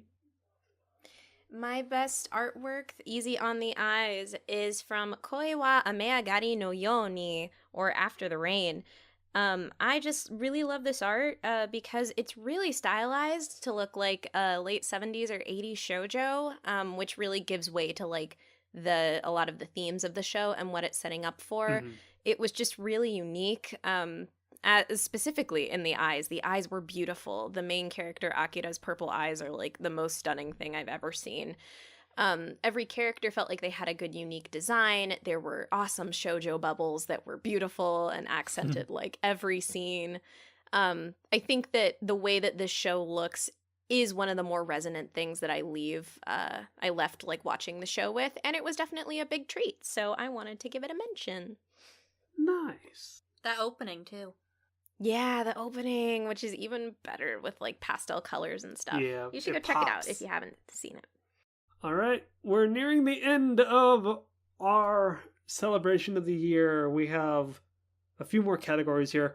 First up here, Best Anime Film of 2018. This has actually been an interesting year for anime, and the fact that I feel as though as time goes on, the accessibility of animated film shows up a lot. Maybe it's the fact that I'm in a metro area or whatnot, but I've seen so many more animated or anime films, dub or rather sub. Just the options is really rad. So, Cass, kick us off with what you think is your favorite anime film of 2018. Cool. And like Craig said, we've had access to a lot of anime films in our local theater, actually right across the street, a lot of this year. And I missed a few that I really wanted to see, like Lou Over the Wall and The Night is Short, Walk On Girl, and a few others. And one of the ones that I had missed out on was Mario Kata's Makuya. And I think it's the long title is Makuya, Where the Promised Flower Lies, or something like that, but it's shortened to Makuya, which is the name of the main character in the movie. And it is really interesting because if there's one thing I'll say about this movie, it's that the trailer made me think I was going to get one thing, and I got something that was completely different. And it was also very different in its execution of how it went about, I guess, documenting somebody's life, and how it does time skips. And the first half of the film, I loved the hell out of. I actually watched this film today, so it's fresh in my mind, which is fun. The first half of the film I thought was just this beautiful piece, and I could see all of why it was getting so much praise. And I like to break Makuya at this point because I've had time to think about it into first half, second half, and ending. And I think that the first half of the movie is really good and amazing, and the thing that made it stand out to me this year. The second half is chaotic and very weirdly executed, and the ending is a nice cherry on top. I don't think that this is a perfect movie, but in comparison to a movie that I went and saw in theaters relatively recently, Mirai, I think that it actually does the delivery of a family story much better, and it's a completely different kind of family story. It centers more on motherhood and what it is to be a mother, more so than it does on the family unit as a whole. But I still think it does it better than Mirai and some other films that came out this year, and for that, I'm a huge sucker for it. It's also beautifully animated. The character designs do not look like anything I've ever seen anywhere else. It has a very unique aesthetic. Something that Dominic mentioned to me earlier today was that the backgrounds and drops and the setting itself, while being in a fantasy setting, it was very real, or it looks. You can go ahead and do that really fast. I normally am not big on fantasy settings. It's a big reason I didn't really want to watch Children of the Whales. Well, I'm not. Okay, I should clarify. I'm not into fantasy settings in anime. I find that a lot of like fantasy anime is very, very generic with the settings to the point that it just feels boring to me. But I play a lot of like Japanese RPGs and stuff like that, so it doesn't, I like fantasy in that sense. And I think one thing that I really liked about Makuya is that while it is a fantasy setting and it is very kind of like, it's a very generic fantasy setting, the way that it's presented, like the character designs and the way the world looks and how they dress and everything, is just like clean and stylish and also just pretty enough to get me over it. In particular, the character designs remind me a lot of something like Final Fantasy Tactics, which I love. So I felt very similarly to Cassie about the movie in terms of its plot, but I loved looking at it. Would you recommend this film to me? Because I've been kind of eyeing this, and I don't know if I would. Okay.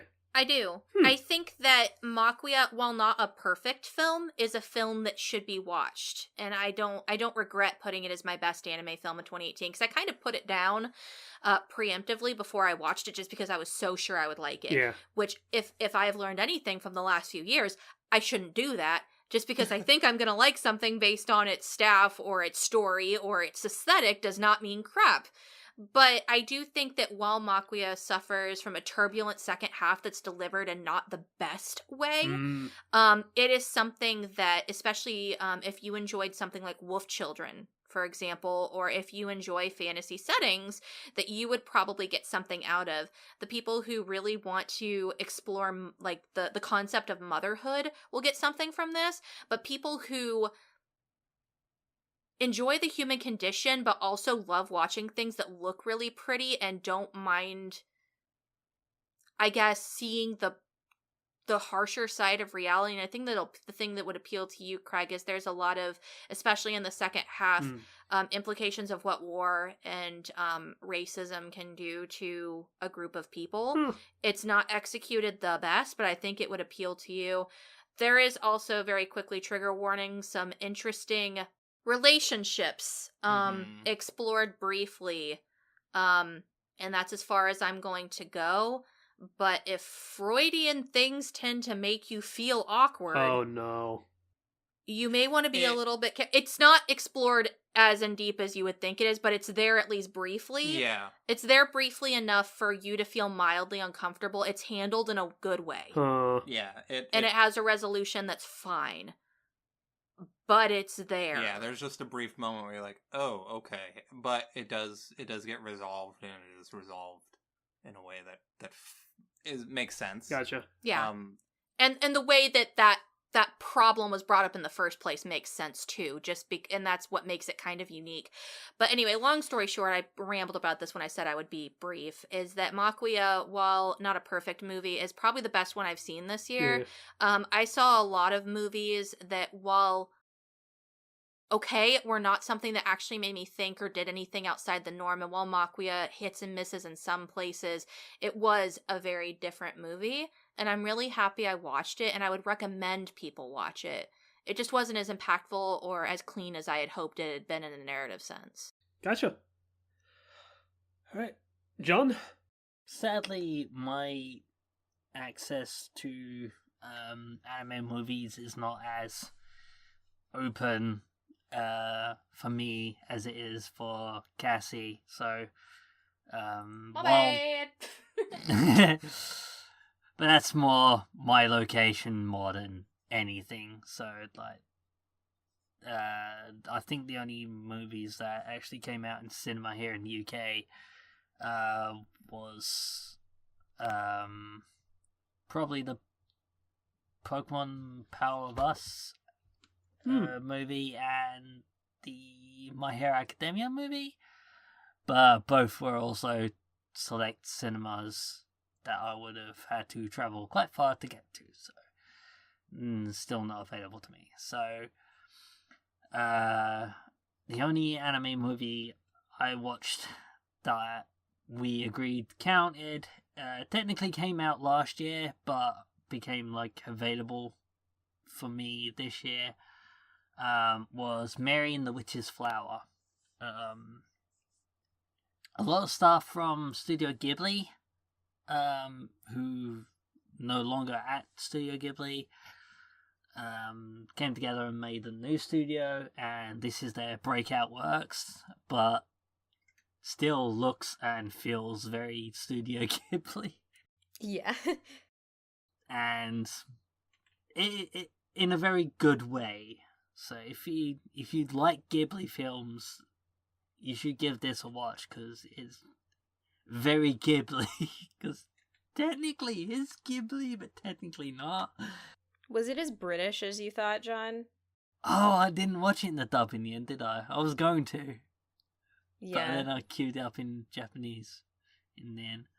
I see. I do want to rewatch it in dub.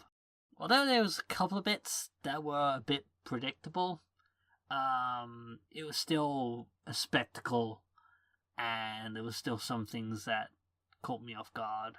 It was just a really fun and very family-friendly movie. Yeah.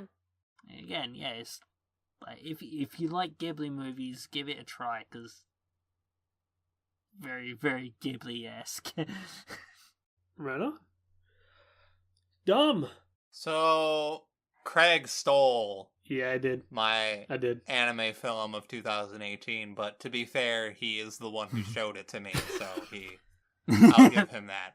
I didn't watch a whole lot of anime. I don't usually watch a whole lot of anime films, but I didn't watch a whole lot this year.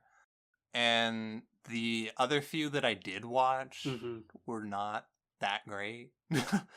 So, but my favorite movie of 2018 that isn't Craig's is Pokemon The Power of Us, which I wasn't expecting to like or even think was going to be as good as it was, but it was pretty good, and I haven't watched a Pokemon movie since Pokemon 2000. The one with Lugia. Yeah, that was when I was 8 years old. So it's been almost 2 decades. And the reason for that is that I don't keep up with the Pokemon anime. I used to be into the Pokemon manga, Pokemon Adventures, or Pokemon Special, whatever you want to call it. Yeah. But as far as the anime, I haven't watched much of it in recent years. But this movie is its own thing. Ash and Pikachu are basically the only characters in it that are from the actual anime series. Oh, and Team Rocket.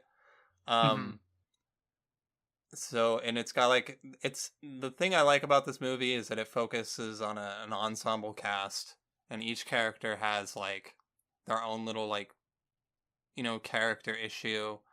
And basically the movie starts out with everyone basically, being separated, and, they come on and whatever their little issue is presented. And then as the movie progresses, they all come together.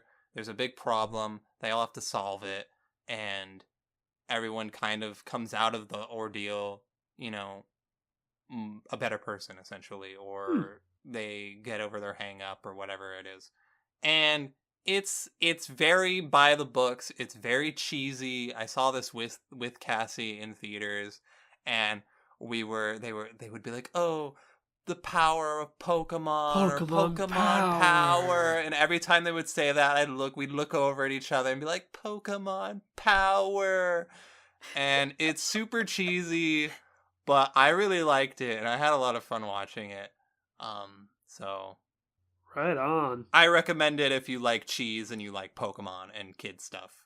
Also, when we were watching the movie, there was this group of kids that were with us, and they were super into it, and it was adorable. It was real cute.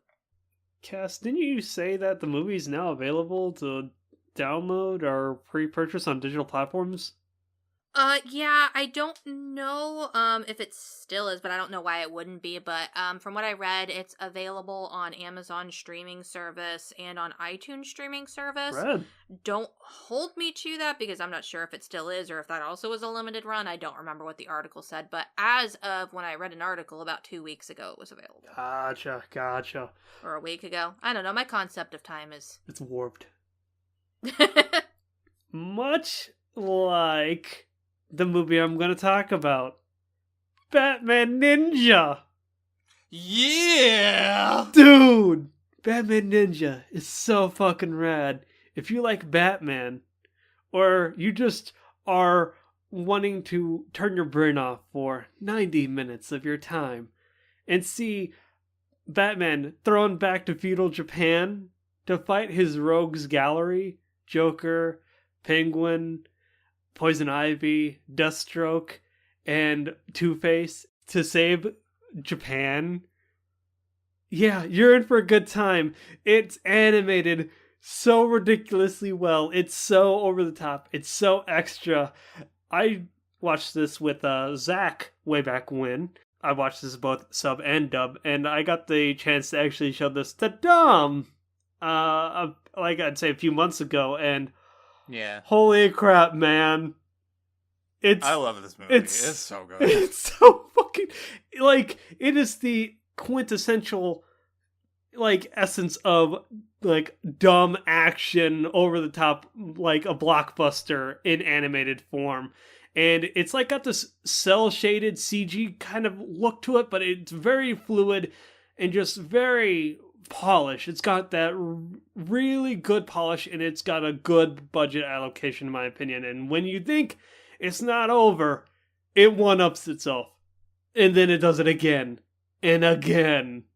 Yeah, just my friend, I actually just recently recommended this to a long-time friend of mine, and he loved it, and he described it as such an unapologetically stupid movie, and I loved every second of it. Just the right balance of one-upping itself with more ridiculous things. And, I mean, that's basically Batman Ninja. And, I mean, it's so deceptive because every single DC movie that comes out nowadays is so, like, stupidly dark and takes itself way too seriously. And then you have Batman Ninja, which is on the completely opposite side of the spectrum, and for good reason, because it rules. Yeah, 100%. All right, Cami, round us out. What is your favorite movie? Sure. So I've seen a lot of offers of movies that have been playing near me, but like movies are expensive, y'all. Yeah. They Yeah, really, they really are. are. Yeah, like I don't know what happened between like I don't know even like 6 years ago to now, but like yeah, now movies are like a luxury thing for me. So I kind of had to space out films that I saw. I did see a few, and my favorite of the year is definitely The Night is Short, Walk On Girl, which was a Masaki Yuasa piece. And it also, I don't think it's a direct adaptation, but it shares ties to the series, the Tatami Galaxy. There are a lot of characters that, like, I've only watched the first episode of Tatami Galaxy, but there were characters that, like, looked familiar to me. The art style is almost, like, exactly the same. And yeah, it's just a really wonky, fun little film about a girl who, after a friend's wedding reception, just decides to go out and drink the night away and see, you know, what adventures there are in town. And then there is also a boy who goes to the same college as her, and he's liked her from afar, and he was also at the wedding reception, and he's like, I'm gonna, you know, chase after her and confess my love. And it's just basically these characters, these college kids that are just running around Japan at night, getting into crazy zany adventures. There's a little bit of supernatural tinge there too. And it's just really fun and quirky and weird. Like, I kind of want to quote what Cassie said about the second half of Makuya, which I'm trying to remember, but it was just very strange and out there and crazy. It kind of basically takes what I want to consider like the Yuasa just like mind break into really, really strange territory. Yeah.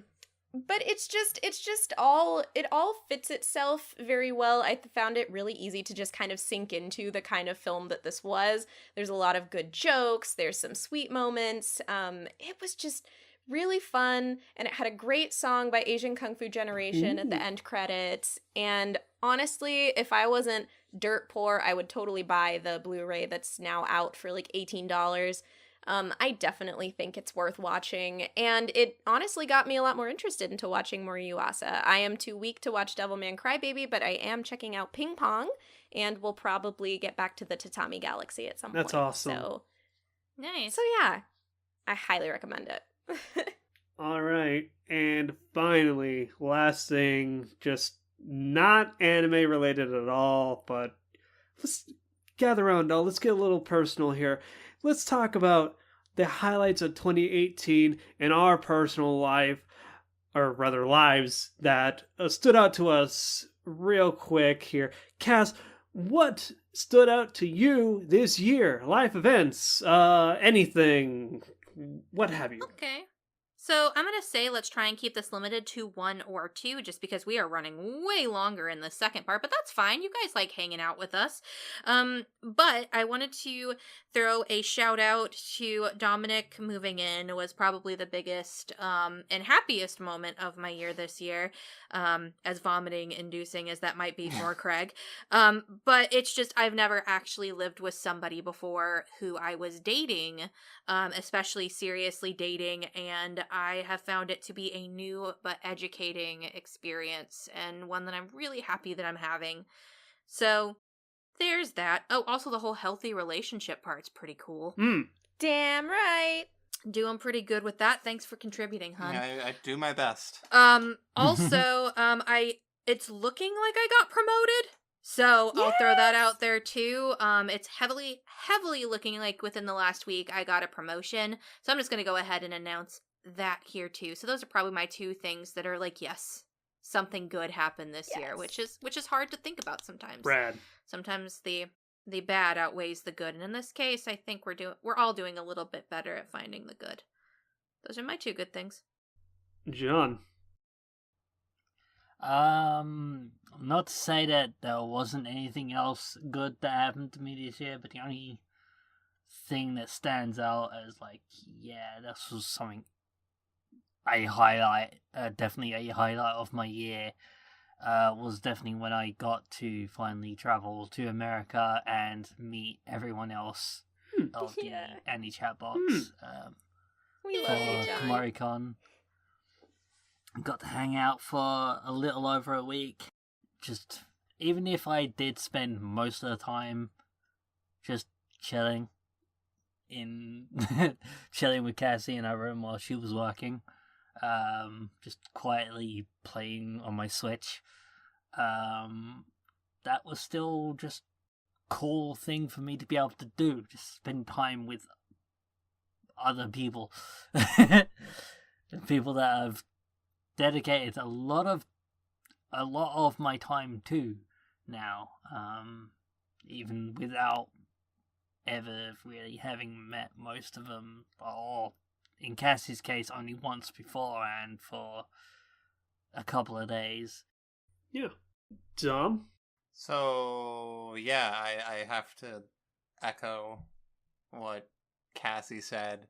You know, moving in with... I hadn't lived on my own, really, until last year, and that was a very rushed, just sort of, I moved out with a bunch of people that I didn't know, and it was kind of not a very good experience. So, being able to live with someone that I do know, and also someone that I love very, very much, has been a really, really good experience for me. Yeah. And something that I'm super duper grateful for, and has been part of what makes 2018 so much of a better year for me than a lot of recent years in the past. In addition to that, I'm happy that I've been able to, I guess a big one is that I've been able to kind of like reconnect a little bit with, this isn't just a 2018 thing, but it's something that still continues, is I've been able to reconnect and talk with my brother. Ooh, which is rad. Pretty nice, because I feel like he is one of the few family members I have left that actually, like, at least somewhat understands my interests and is at least supportive of what I'm doing. I think, like, he listened to the Akira podcast that I did with Save Our Progress. Oh, that's so rad. I mean, I had just no idea. cool stuff like that. So shout outs to my brother. I don't know if he'll listen to this one, but shout outs to him. Yeah, 2018 for me kind of, God, it was such a fucking blur, man. Like, as I get older, I think time just really fucking hits the accelerator. And a lot of things for me, a lot of staples keep going for me. I go to, like, the Portland Retro Video Game Convention. I hit up Komori-con with Cass. I typically cosplay, so, you know, getting the chance to meet up with y'all was really fucking rad, and I like doing that, perusing the dealer's room and hitting up panels and that sort of shit.